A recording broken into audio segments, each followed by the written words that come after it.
Gözəl Novruz bayramın bütün dünya Azərbaycanlılarına təbrik deyirəm və Allah'tan hamıza can sağlığı arz edirəm.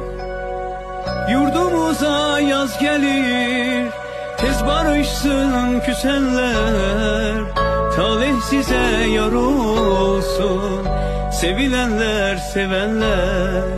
Yurdumuza yaz gelir, tez barışsın küsenler, talih size yar olsun, sevilenler sevenler. Şeker bora baklava bezeh verir Xoncaya, bahar nece yaraşır Azerbaycan'a. Şeker bora baklava bezeh verir Xoncaya, bahar nece yaraşır Azerbaycan'a.